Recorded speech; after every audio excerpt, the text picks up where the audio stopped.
Hey folks, this is Pastor Paul.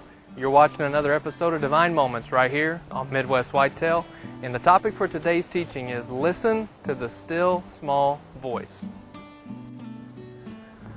Well folks, obviously you've caught me in another very different location today. I'm not in the deer woods. I'm out on the road right now, and I'm sitting in the cabin area of one of the corporate aircraft that I fly.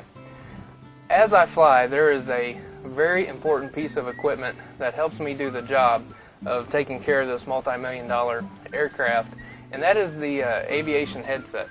And we wear these when we're up in the cockpit and we're in flight, and this is probably one of the most important tools we need on a daily basis to communicate as we fly this aircraft.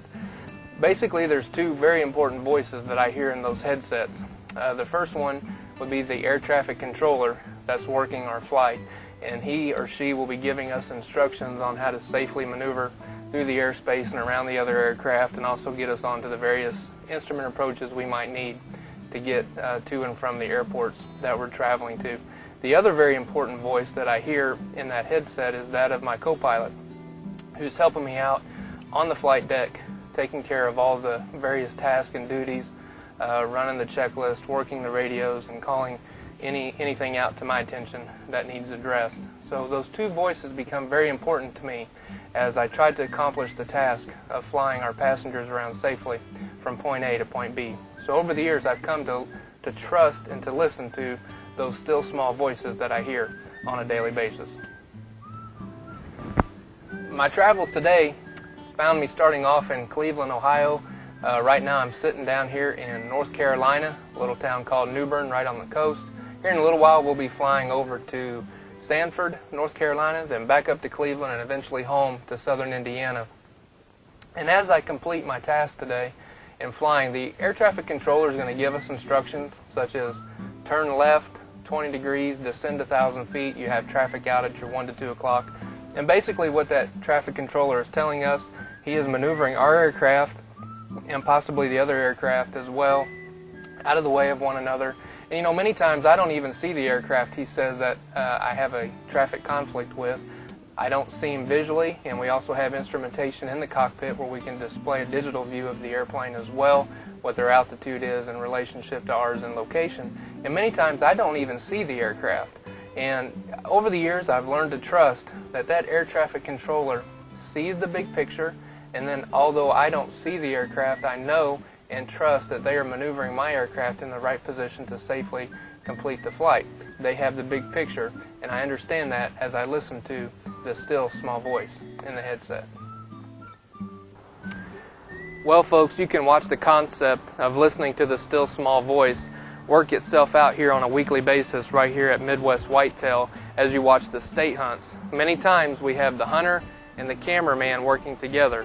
Sometimes the cameraman is actually the very first one to spot the deer. Also, sometimes you'll hear the cameraman give the hunter some coaching advice, just saying, take your time, make a good shot. Also, sometimes the cameraman might have a rangefinder in his hand, and he might call out a yardage to the hunter as he is lining up on the shot. A great example of this you can see play out right here just recently on the Ohio show as Josh and Lisa Prater worked together to harvest a buck that they call Scrappy, and this was Lisa's first opportunity to harvest a buck with her bow, so we were excited to see that happen. And I just want you to watch this as Josh and Lisa work together. You'll hear Josh coaching Lisa in the background, telling her to take her time, and then also where to make the shot placement, and you'll just see Lisa just very intent on what she's doing and listening to the still small voice of her husband Josh in the background.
Well, folks, when I think about the still small voice, I also think about an account in the Bible where one of the Old Testament prophets by the name of Elijah heard the still small voice. And we can read about that in 1 Kings chapter 19. In 1 Kings chapter 18, though, if you'll take some time to look at that, you'll also find that Elijah had a great encounter and a great victory over the prophets of Baal. And with God's help, he demonstrated God's great power, and he had a great victory over these false prophets. Over in chapter 19 of 1 Kings, though, we find Elijah in a very different place. He had this huge victory, and after that victory, we turn around and we find here in 1 Kings chapter 19 that Elijah is now holed up in a cave. He's depressed, and at one point he actually asked God to just go ahead and take his life from him, that he was no good anymore, and that there was nobody around him that was even serving God anymore. And this is what we find it says here in 1 Kings chapter 19, and we'll start in verse 11. And he said, being God, and he said, Go forth and stand upon the mount before the Lord. And behold, the Lord passed by, and a great and strong wind rent the mountains, and broke the pieces of the rocks before the Lord. But the Lord was not in the wind. And after the wind was an earthquake, but the Lord was not in the earthquake. And after the earthquake there was a fire, but the Lord was not in the fire. And after the fire, a still small voice.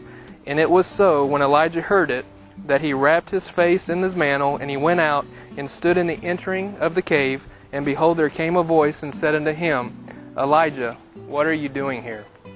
You know what? So many times in our life, we're looking for God in what I call the shock and awe, the big events. And we're looking for God in all these big events of life. We're looking for God to work in all the big ways. And here we find Elijah much was looking for God in the same way. We find that there was an earthquake that came, but it said God was not in that. There was a windstorm that came, but God was not in that. And finally, a firestorm. And God was not in all those big events. But then Elijah heard the still small voice that said, Elijah, what are you doing here?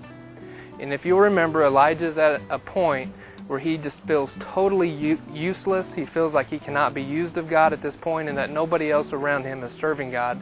And in layman's terms, he actually was suicidal. God, just go ahead and take my life. Maybe you're at that point today as well. Maybe you just feel like you cannot serve God. Maybe you feel like God is just so far away from you. Hebrews 13:5 says that He will never leave you. He will never forsake you. And I just want to encourage you, as the biblical application today, to not just simply look for God in all the big things, all the shock and awe. Take some time to listen to the still small voice of God speaking to you today. Well, friends, that's all the time we have for today, but I want to leave you with this one thought. Learn to trust the still small voice of God. Just like I listen for the air traffic controller and the co-pilot in my headset, and over the years I've really begun to learn to trust those voices. And also as we think about Josh and Lisa Prater working together to harvest Scrappy, and we can see Lisa listening to Josh and his instructions, and she trusts her husband. Listen to the still small voice of God and learn to trust that He will never leave you, He will never forsake you. God really does see the big picture. And over the years, as you learn to trust Him, your faith will grow to be a great faith. If you have any questions in reference to the content or teaching you've heard today, feel free to email me at paul@midwestwhitetail.com. And on behalf of myself and Bill Winke, we simply want to remind you to enjoy each and every divine moment provided to you by our wonderful Creator, Almighty God. Thanks. God bless. Now go take some time to hear the still small voice of God today.